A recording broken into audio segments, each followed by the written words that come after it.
Hey guys, and welcome to the Working Money channel. I've got XRP up here on the hourly, and look, a glimmer of hope. Look at that candlestick trying to pop up and make some new highs in this, this downward trend right now on the micro time frame for XRP. We are really struggling, guys. This downward channel pattern. Now, mind you, this is the hourly chart, so I wouldn't put too much stock into this. But on the hourly, we are forming this downward channel for XRP at the moment.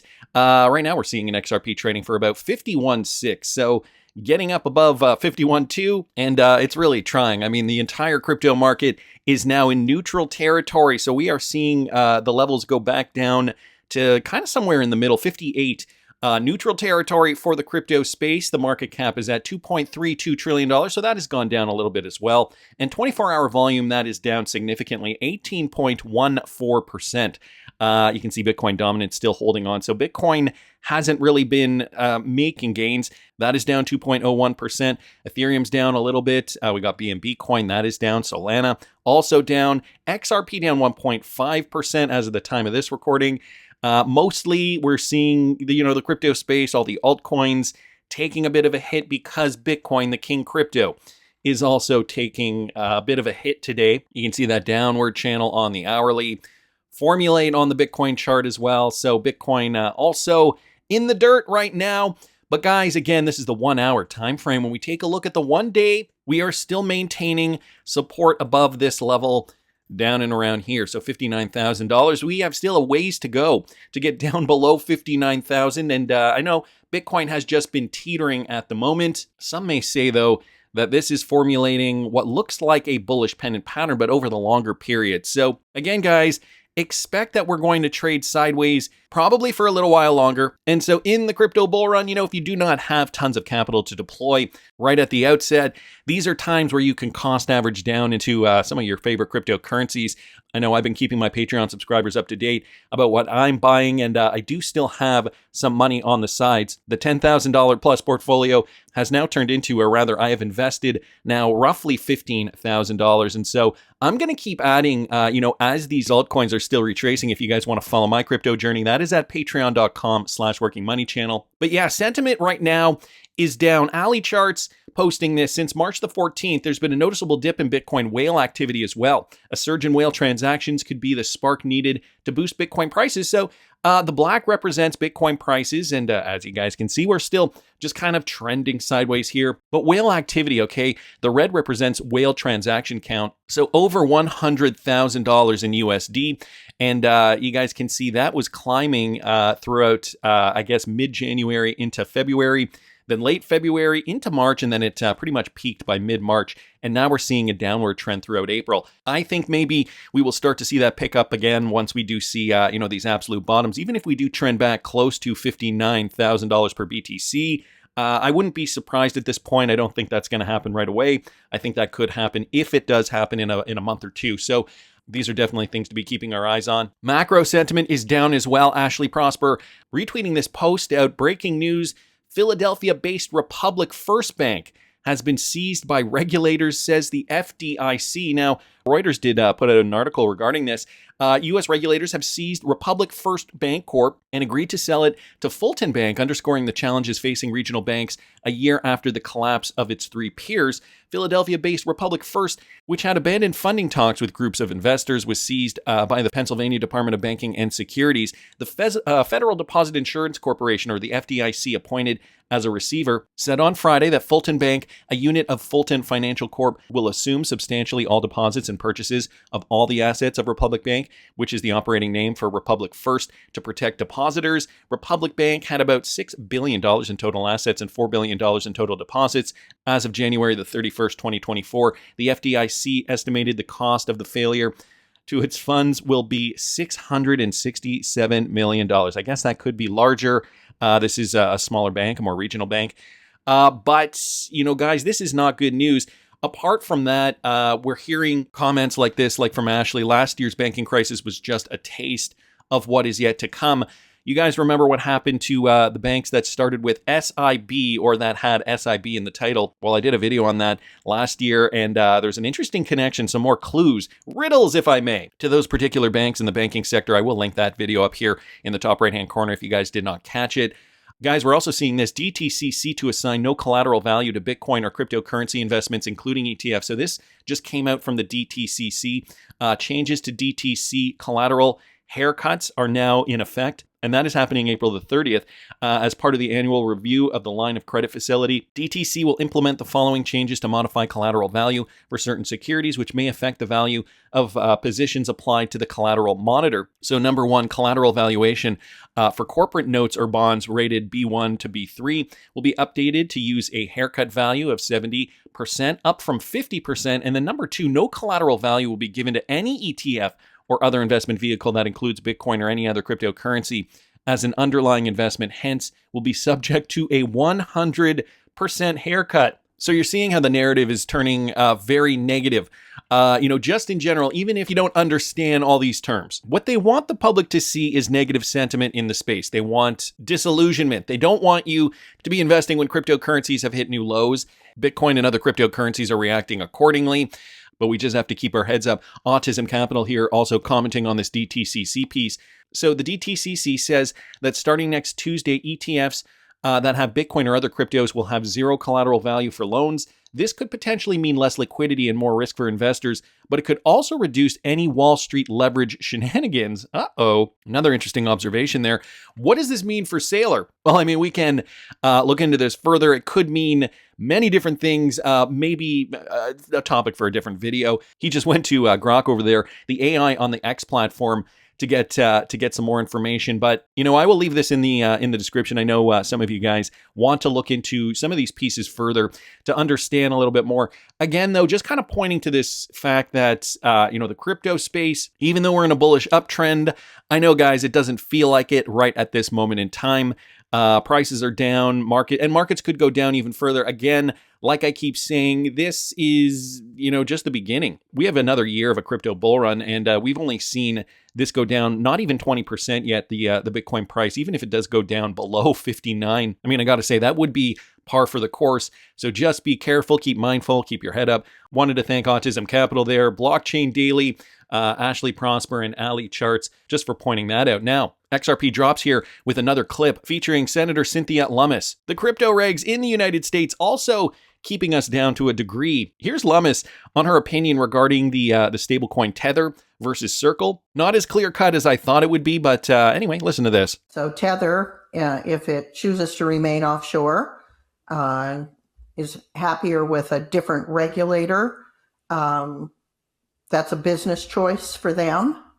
But if they want the U.S. good housekeeping stamp of approval on their product, and we hope they will, that they'll come into compliance in the U.S.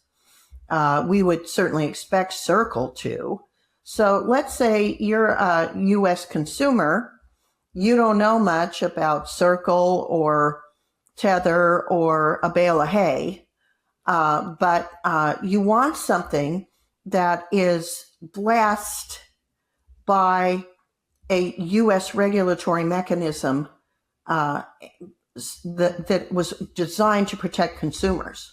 Now, if that were me, I would choose Circle over Tether or the bale of hay. I mean, one of the reasons I never would have touched FTX with a 10-foot pole is it wasn't based in the U.S. So even Lummus is saying, Tether still has a chance to become regulated in the United States. Right now, though, she wouldn't touch it with a 10-foot pole. This amidst recent news that Ripple is now going to be using USDT for their U.S. clients.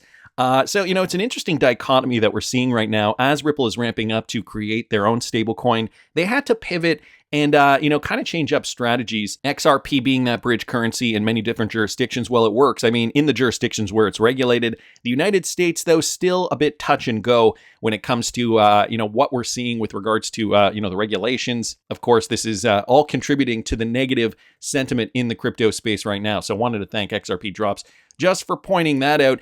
Wrath Economy here with some Ripple partner news. This is an interesting company, Oceanis. This company has nothing to do with cross-border payments specifically, but they're a Ripple partner in Singapore using ODL for their payment platform, Odin Pay.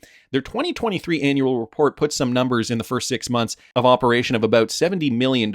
So what is going on here? Well, Oceanis is building a digital platform for cross-border trade finance in the food shipping industry and digitizing trade documents and bills of lading. They're using XRP in the pay flow via ODL, so generally trade finance is promising but slow to emerge.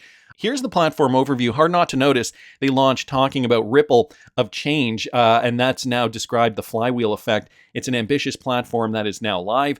They have added a finance platform that tracks payments for effective credit risk analysis, which increases the demand for cross-border payments. I would like to know if this is integrated with ODL, or are they just pulling data? In other words, is this a selling point for ODL? So something we still have to look into, I guess, for this particular company. Also, he says that they do have an MAS license happening around the same time that Ripple also did receive their MAS license. So one last thing that Wrath Economy does point out here, Oceanis was listed on Ripple's website, but is no longer. Don't know if that means much. It's always been hard to define who and why Ripple does present, different companies on their website. However, I feel like, because Ripple cycles through so many partnerships, or rather, maybe not cycles through, but gains more partnerships over time, they probably want to put the more prominent ones or the newest ones up at the top of their website. That would be my guess. Nevertheless, we're seeing some progress here with this company, Oceanis, that did partner with Ripple back in 2023. So wanted to thank Wrath of Kahneman just for pointing that out. Another Ripple partner, Flutterwave, they've just teamed up with Acquire.com to streamline outward remittances in the EU and the UK. Acquire.com is known for their robust payment processing solutions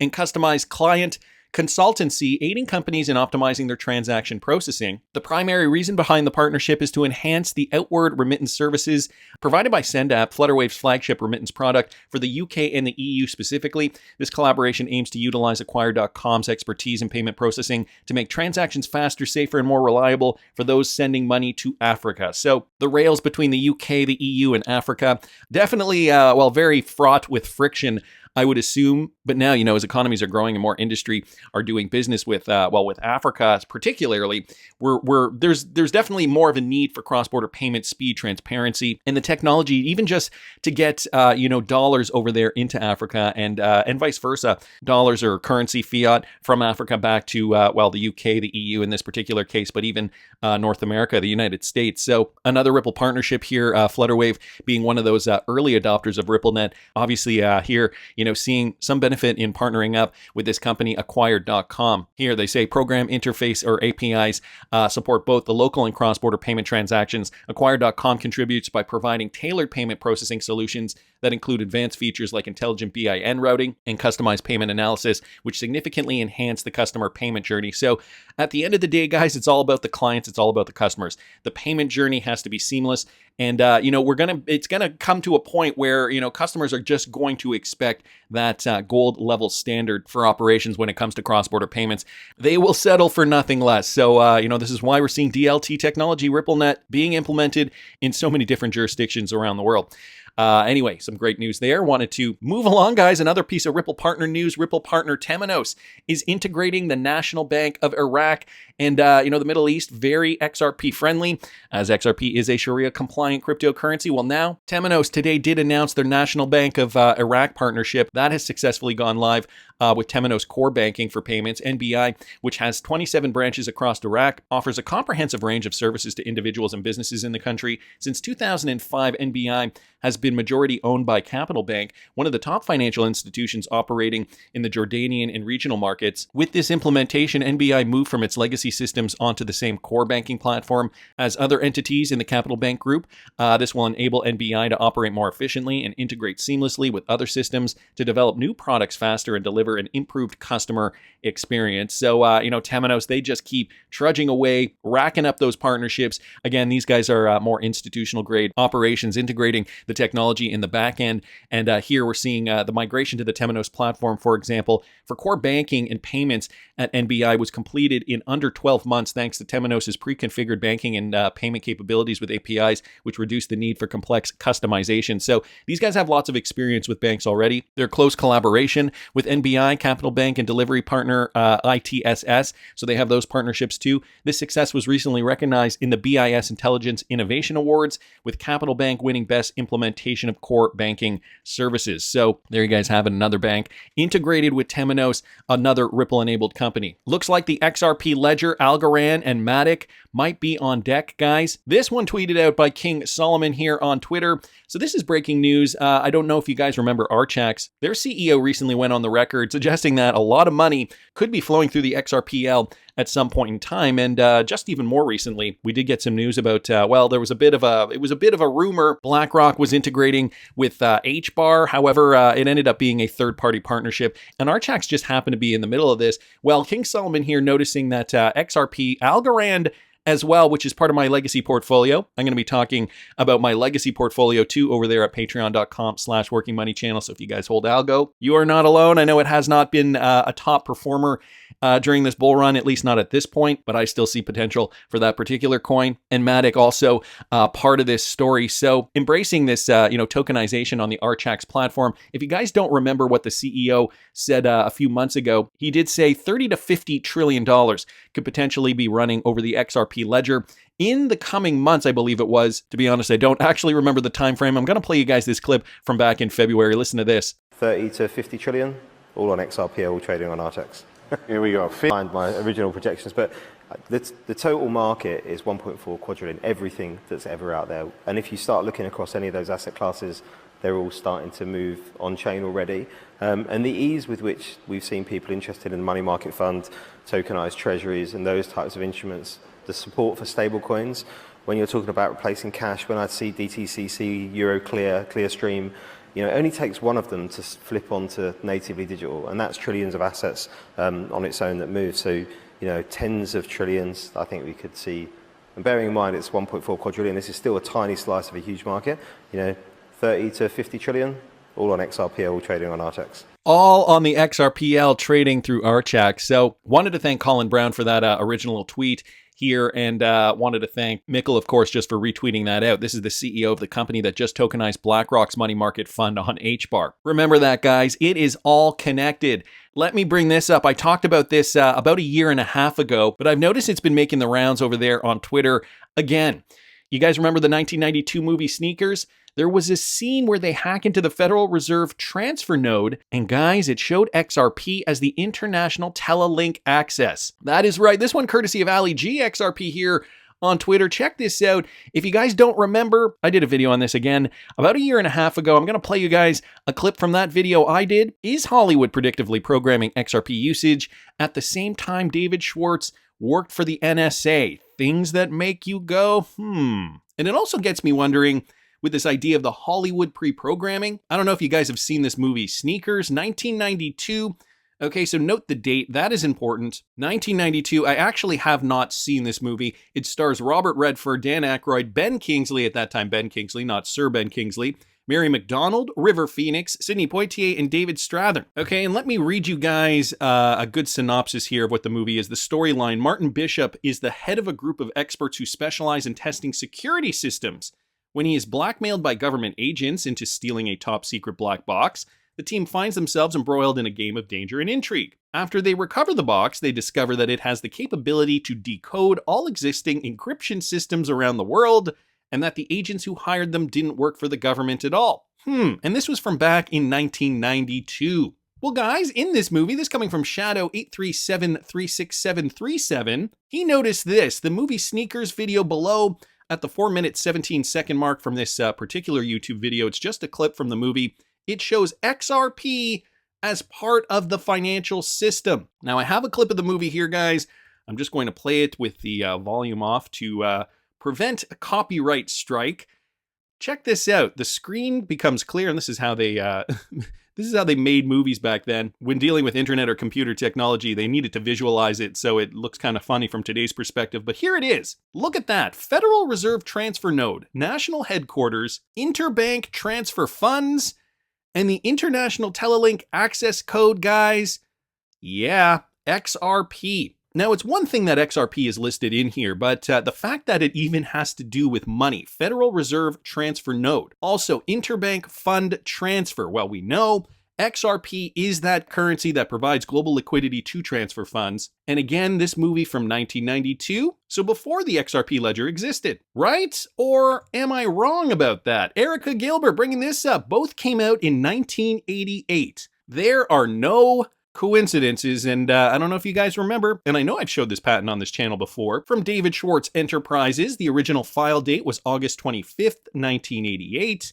And the patent date was actually from June 18th, 1991. So 1 year before this movie was released, and probably occurring during the production of this particular film. Let's also not forget what this was about. Security Pro finds his past coming back to haunt him. Okay, national security, the government. David Schwartz produced this patent in the late 80s. David Schwartz also worked for the NSA in and around the same time. I decided to go to David Schwartz's LinkedIn just to confirm that, guys. And you go down here, right at the bottom here, David Schwartz Enterprises from January 1988 to January 1991. Invented a hierarchical system for distributing workloads over multiple computers. Handled interactions with the USPTO and obtained United States patents. This patent in particular, guys, 5025369. Right up here, 5025369 for distributed ledger technology in and around the same time this Economist article did come out. And also in and around the same time this movie came out, perhaps projecting that XRP was going to be part of a new financial system through international telelink access. Things that make you go, Things that make you go, for sure. So yeah, digging up these old observations with regards to, XRP, that Hollywood connection, the pre-predictive programming, and, this isn't just the first film or TV show where I've noticed an XRP connection. I'll see if I can find a more recent one that I did. I believe The Blacklist is another one. I'll link that up here in the top right-hand corner. I did a video on that a couple of years ago now. So, the Ripple and XRP connections just keep piling up and have been over the years. Subjective views also pointing this out now. When we're seeing these connections in Hollywood, we know, government has a hand in producing, or rather telling Hollywood what to produce. And the connections can run even deeper than that. Here's a recent IMF paper, guys, that was just released stating that Ripple's platform for central bank digital currencies is in fact state-of-the-art, or rather, they mention here that it is cutting edge. In Georgia, where the focus is on CBDC's potential to promote financial inclusion, the central banks have been actively researching CBDC capabilities, design, and potential use cases since 2020, and officially launched a limited access live pilot of the digital lari with Ripple Labs through the cutting-edge Ripple CBDC platform. Everywhere we turn, guys, these organizations are stating how superior Ripple technology is, and maybe we are even seeing it in Hollywood pre-predictive programming. The indications of worldwide XRP utility keep piling up. And so it is about that molasses jar falling over, finally breaking free, letting those regulations allow for XRP to fly high. That's just my opinion, though. I want to hear what you guys think. Please subscribe to the channel if you haven't already. Like the video if you like the content I'm providing. I always love hearing your comments. See you in the next one, guys.